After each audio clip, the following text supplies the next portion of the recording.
Hello everyone, welcome back to Glorious English Coaching by Anshula. Today we are going to practice sentences to clear the confusion between use of would and would have. I have already discussed would and would have in my previous videos, so go and check them. Let's begin with the exercise now. आप पुरानी videos check कर सकते हैं जहाँ पर would और would have दोनों के uses को डिस्कस किया गया है एग्जाम्पल्स के साथ. So let's start with the first sentence. Before starting with the first sentence एक बार हम फटाफट से रिवाइज कर लेते हैं.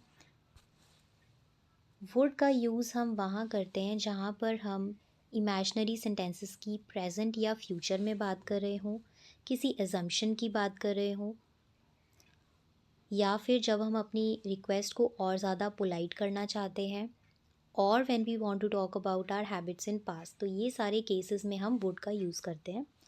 Would have is used in the imaginary sentences which are based on past. तो वुड हैव जो है हम ऐसे इमेजनरी सेंटेंसेस में यूज़ करते हैं जो कि पास्ट के ऊपर बेस्ड होते हैं. So let's understand this more with the help of some sentences.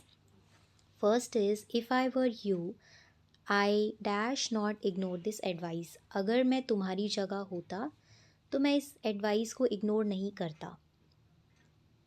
तो यहाँ पर हम वुड का यूज़ करेंगे क्योंकि ये एक ऐसा इमेजनरी सेंटेंस है जिसमें कि हम बोल रहे हैं कि अगर मैं तुम्हारी जगह पर होता हूँ, नहीं, अगर मैं होता तो मैं इस एडवाइस को इग्नोर नहीं करता.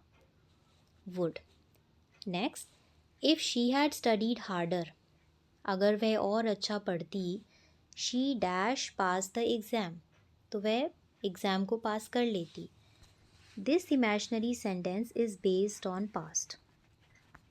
इसलिए हम यहाँ पर वुड हैव का यूज़ करेंगे. Next, he said he dash call me later. अब यहाँ पर हम फ्यूचर की बात कर रहे हैं, फ्यूचर इन पास्ट. तो जब भी हम फ्यूचर के बारे में बात करें पास्ट में, इस केस में हम वुड का यूज़ करते हैं. Next, if we had left earlier we dash reached on time. अगर हम समय पर निकलते, यानी कि ये चीज़ पास्ट में हो चुकी है और अब हम सोच रहे हैं उसके बारे में, और अब हम उसके बारे में सोच रहे हैं कि अगर हम जल्दी निकलते तो हम समय पर पहुंचते. That means this is assumption based on past. तो ये पास्ट के ऊपर बेस्ड हमारी असम्पशन है. That means the answer will be would have. Next, I dash help you if I had more time. मैं तुम्हारी मदद करता अगर मेरे पास ज़्यादा समय होता.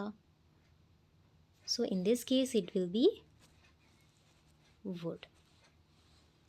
Next sentence, if they had inform me. अगर वे मुझे इन्फॉर्म करते, if they had inform me I dash attended the meeting.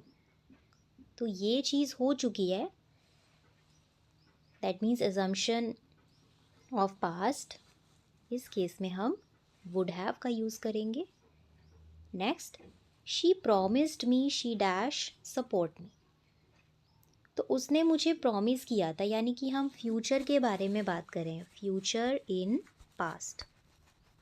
तो जब हम फ्यूचर के बारे में पास्ट में बात करें, हम वहाँ पर वुड का यूज़ करते हैं. Next, if he had taken the medicine he dash felt better. अगर उसने दवाई ली होती तो उसे और अच्छा लगता. That means it will be would have. और वुड हैव के बाद हम वर्ब का थर्ड फॉर्म यूज़ करते हैं, V3. Next sentence, I dash travel the world if I were rich.